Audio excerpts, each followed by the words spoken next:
Hello, thank you very much for inviting me to make a presentation at this conference on the meaning of life and death.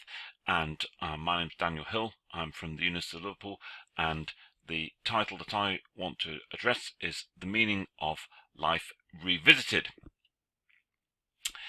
Peter van Inwagen has this to say on the meaning of life or existence. We don't need to worry at this stage about the difference between those terms.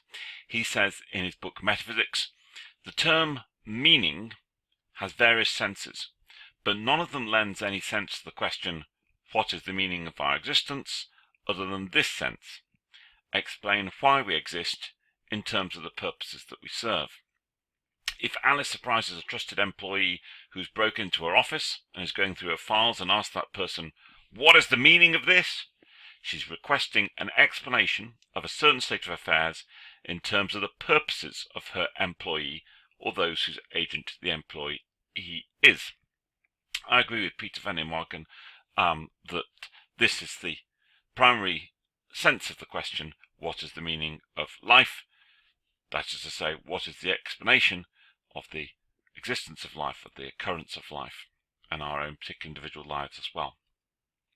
Thomas V. Morris puts it like this in his book, Making Sense of It All, Pascal and the Meaning of Life. He calls this the endowment thesis. Something has meaning if and only if it's endowed with meaning or significance by a purposive personal agent or group of such agents. So he says that life has meaning only because somebody endows, creates life with this purpose, meaning, significance. And I agree with the endowment thesis. I agree with Thomas V. Morris. And this is how I put it in 2002. Life has a meaning only if there's an explanation of it in terms of the purposes of an agent that brought life about.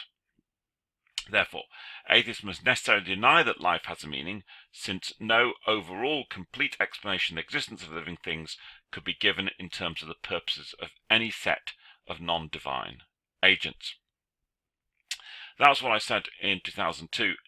Since then, my friend and colleague, Professor Michael Housekeller at Liverpool, has criticised what I've said along these lines.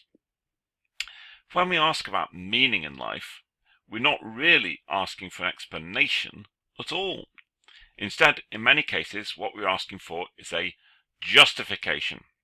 If life has a purpose, that purpose doesn't answer our question about life's meaning, or if it does, then not because it is life's purpose, but because it gives us a reason to live and to find our life worth living. The question we want answered is why we should live or why we should go on living. Another way to put it might be this: a counterexample to my view involving Sisyphus, pictured here, trying to push his boulder up, only for it to tumble back down him as soon as he reaches the top of the hill, and he has to restart the process again from scratch, and he just repeats that ad infinitum.